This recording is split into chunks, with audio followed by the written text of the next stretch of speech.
Hi everyone, I'm Meg Sanders. I'm from great state of Colorado. I'm proud to be here. I'm actually honored to be able to talk to you a little bit about my experience as the CEO and co-founder of Gaia and also partner of Merimind, a cannabis engineering company. Merimind, we consult across the country on cultivation, compliance systems, and most importantly, we're committed to the plant and helping to legalize medical cannabis across the country. Gaia has been quite a journey. I've been involved for almost 5 years in the state of Colorado as far as growing and dispensing cannabis, and we have a large-scale marijuana facility actually right across the street from one of the largest police stations in Denver.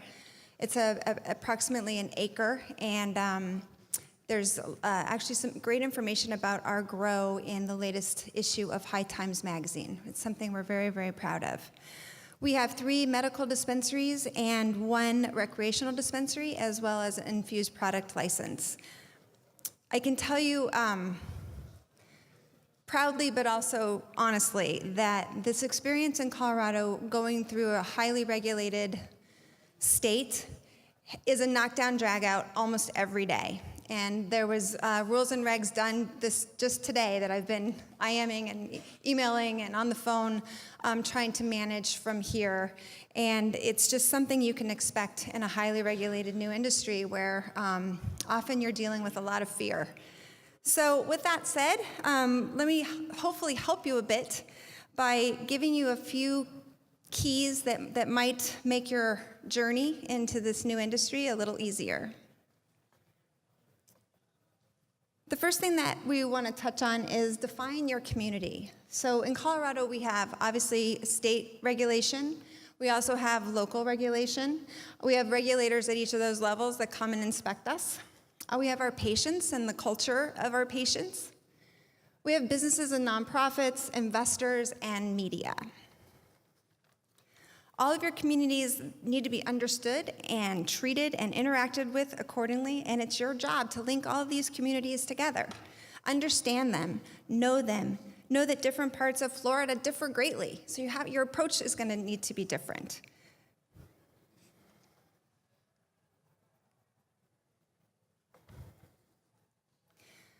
At the state level, you have your electeds and state agencies.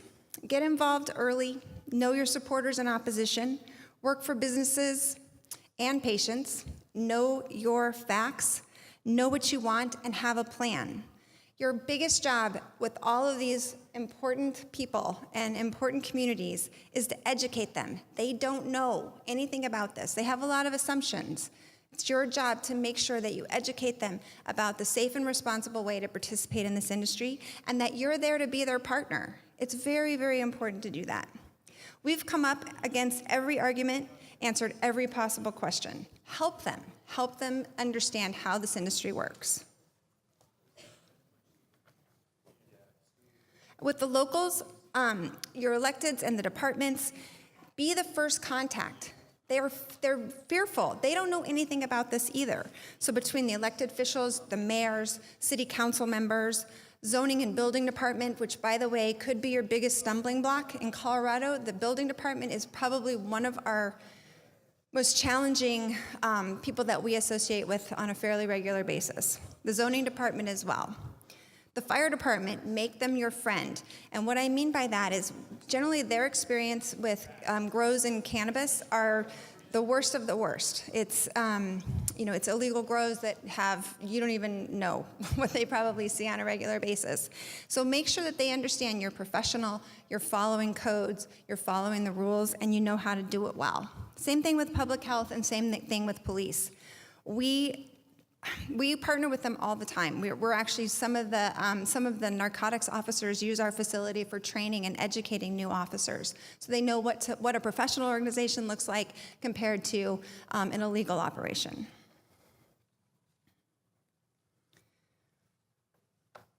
With the regulators, as an operator, you need to be able to walk regulators through the entire process. Show how it can be done and be done right, and show how you are doing it right. That's very important. Regulators basically, they want to come in and do their job, right?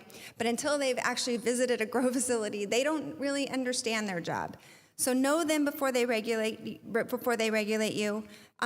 Encourage regulations to work with your business plan, but build in flexibility with that. Let them know that you're their partner. Let them know that you're there to be a resource for them, that you're there to train them. Communicate regularly with them, and when they're coming to your facility, make sure you're transparent and that you welcome them every time. Show them everything about your business. It goes a long way.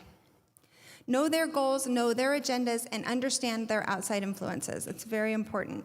I'll give you an example. We recently had a visit.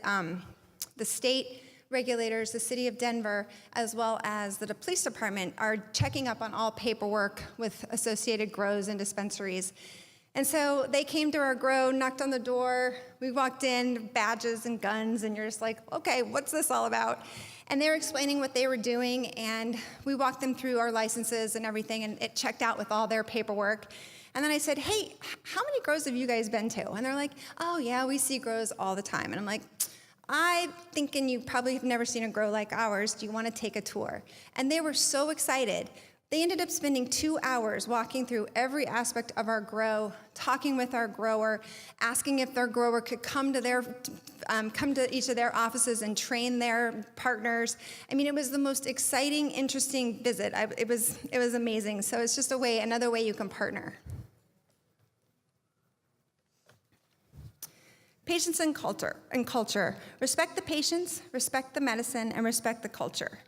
I can give you an example. We have a location in a small town in Colorado, Berthoud, Colorado, approximately 3,000 people.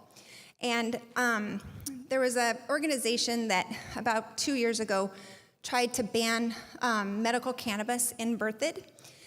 And so we had to really organize as a business, and we had to organize with our patients and our community to fight the ban, because basically it would have closed our shop there. And I can tell you that our patients were the very first to come to our defense. They were at every public meeting, speaking on our behalf, telling how important we were to their daily lives. And overall, it really helped us fight the ban, and ultimately we won in a vote by a good margin. And we've become a great and solid part of the community.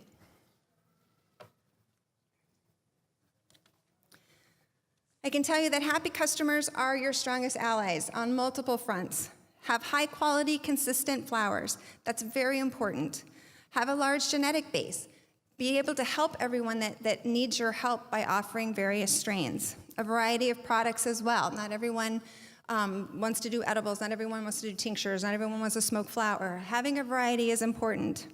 It's also important to have a conscientious and compassionate staff that's willing to spend time listening to patients, what's worked, what hasn't worked. It's also really critical to be able to offer low-income options. We have sliding scales. We are committed to offering free medicine in certain cases, and it's just really about helping patients every day. Your most immediate and direct connection to the community is, and treat them well and engage them wisely. Culture, patients are early adopters. Teach responsibility, educate them how to help, give them calls to action, build new patient bases, make it okay to be a patient, make them proud to be your patient. And this is actually what we did in Berthoud.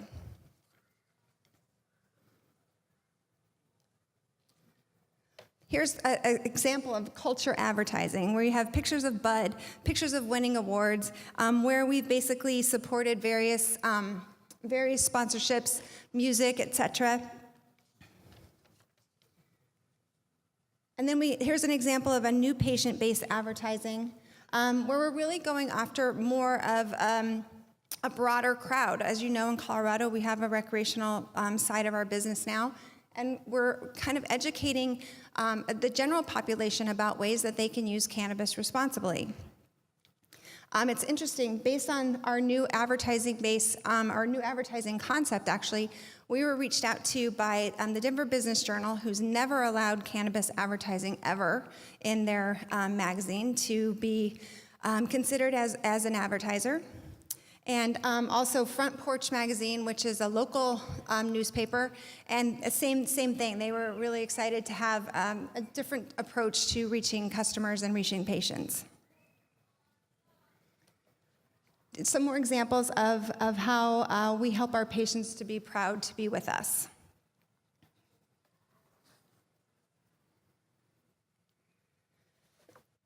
Excuse me. This is just a slide of the businesses and nonprofits. Basically, we work with the gamut. Economic development agencies, I can tell you in every single city, we meet with them. We understand what the needs are. How can we help? How can we be good partners? Landlords, obviously, we're always educating that we're responsible business owners. We're willing we're responsible. We pay our bills. We do everything that's necessary to keep a responsible and clean business. Hardware stores are probably one of our biggest fans because we spend a ton of money there. Excuse me, the Home Depot, right down the street from ours, is actually the most, let's see, the busiest Home Depot or the most profitable Home Depot in the nation. So they love us. Obviously, advertising agencies, IT services and support, contractors. I have contractors in my grow every single day. Chambers of Commerce, we're proud to be sponsors at the highest level. I can tell you for the Denver Metro Chamber of Commerce, we were one of the first dispensaries allowed to participate, and I'm really proud of that. It took a lot of effort, but we were able to show responsible business, following the rules, and being respectful of patients deserve to be part of that community, and they're happy to have us. We support local charities, and we offer neighborhood support wherever we can. It's important to turn your business partners into allies. Choose wisely. They have to fit your community. Good partners matter. Remember, a bad or even criminal business touching yours, being part of yours at all, will hurt you too. You have to be very thoughtful about who you partner with. One other thing that I suggest is to consider starting your own charity or participate heavily in local charities. We've started a couple of different things. Little G Foundation is a garden that actually we grow in the yard next to our indoor grow, and it's about 2,400 square feet, and we grow vegetables for the community.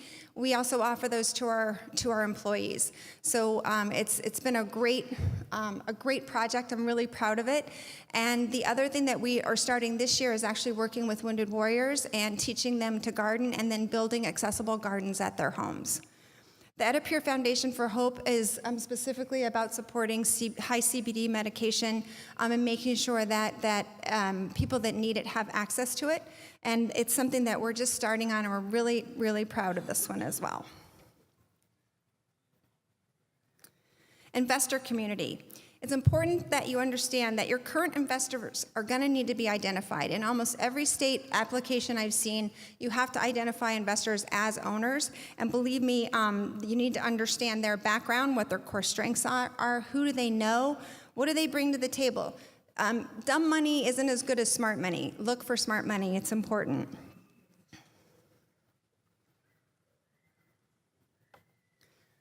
With regards to the media, speaking to all of your communities, it's very important, but it's also dangerous. And believe me, I've learned the hard way. If you don't know how to speak with the media, don't. Take the time to get trained. It's really critical to your business because once you're out there, you're out there. There's no taking it back, especially with the internet. Know your media. If there's no upside to talk to them about what their story is or what aspect that they're trying to present, don't speak to them. Never do an interview off the cuff. Again, go back to understanding what the goal of the interview is. Be consistent and be sure that you are always telling the truth. It's very important.